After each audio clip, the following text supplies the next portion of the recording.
Okay, Karl, thanks for talking to us. Good cup win. What's your version of events there?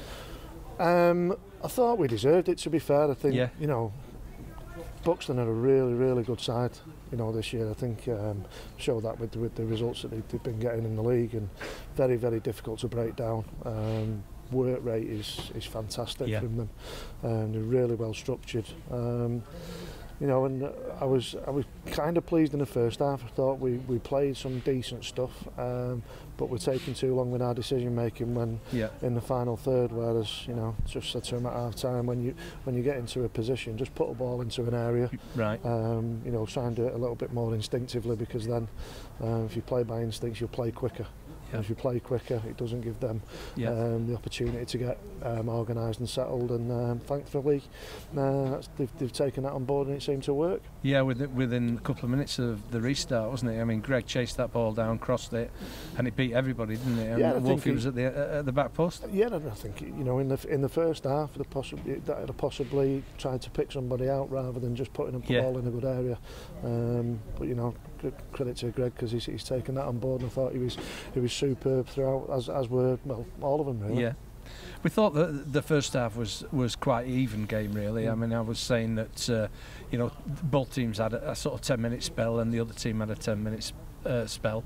And you're right about Buxton. Some of the sort of the passing football on the ground they played, particularly down that left in front of us, was particularly impressive. But we did match them, didn't we? Yeah, I think we matched them, and then, you know, thing about playing here is that you've got the hill to take into account, and when in the second half it's very difficult to get to be getting up it. It's a lot easier going downhill, you know.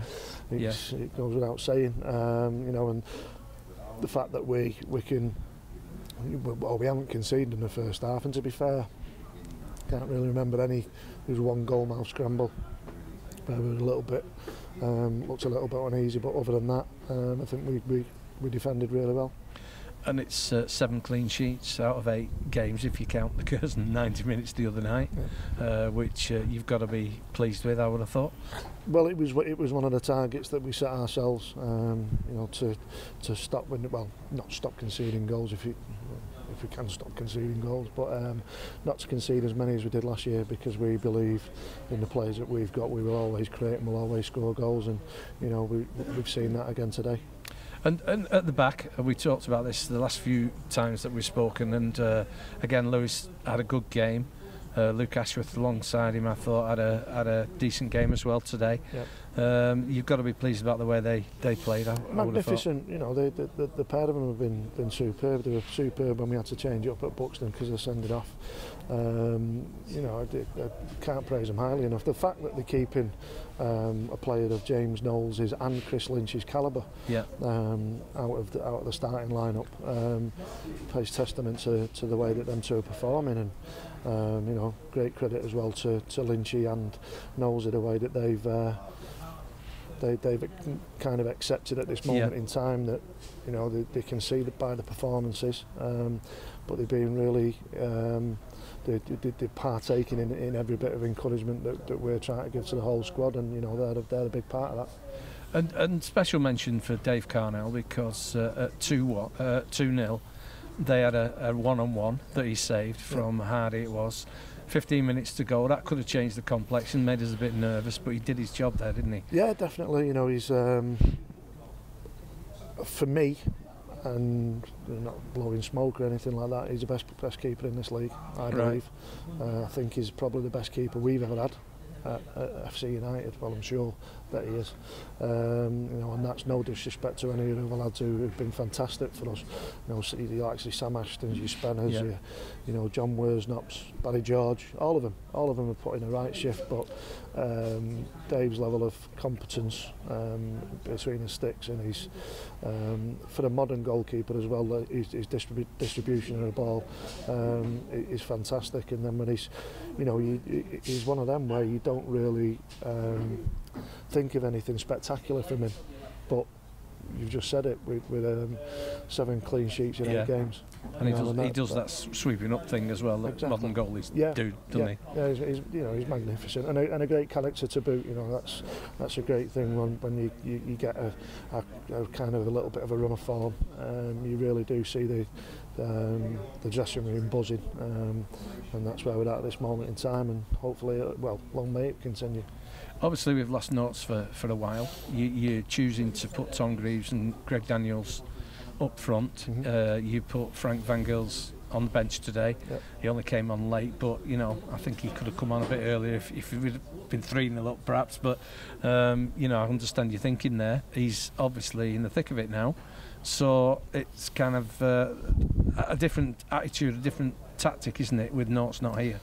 It is. He gives us a different dynamic. But Frank's earned his chance with his play in the reserves. Yeah. We had a fantastic training session on Thursday night where we involved all the lads who were on first team forms from the reserves, and every single one of them equipped themselves fantastically well. And the intensity of that training session was fantastic. It was brilliant. It was a joy to watch, and he's proved that he can handle that.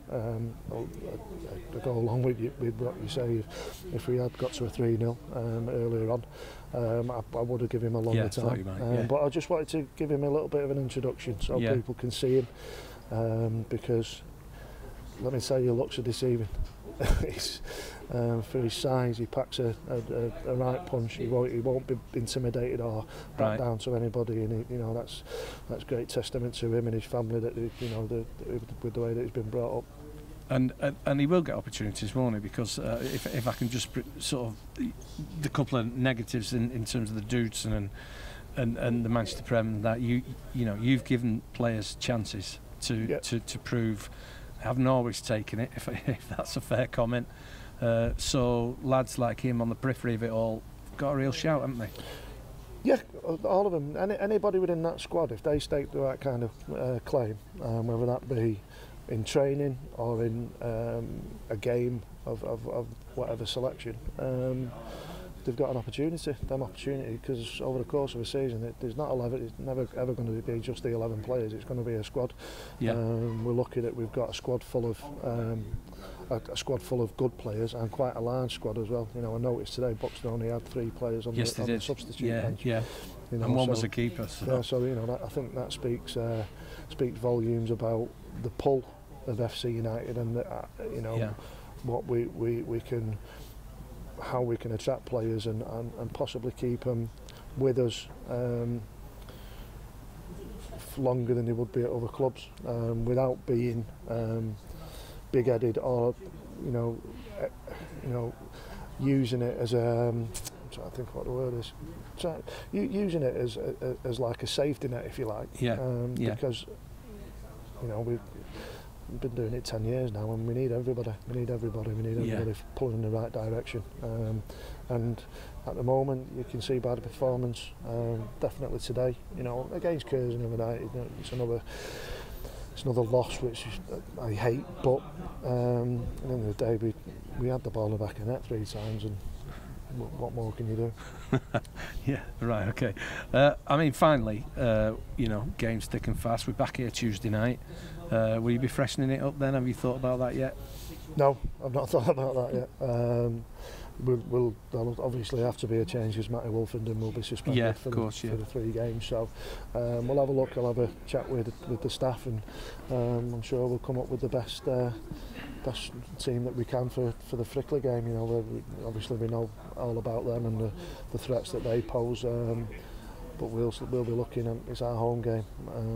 Bit of revenge too, perhaps. Revenge is a strong word. It's more a case of putting things right. Yeah, okay. That went wrong at Frickley. Okay. Well, it's a cup competition. We're through to the next round, so we're all happy with that. It'll do us good to have a bit of a run, won't it?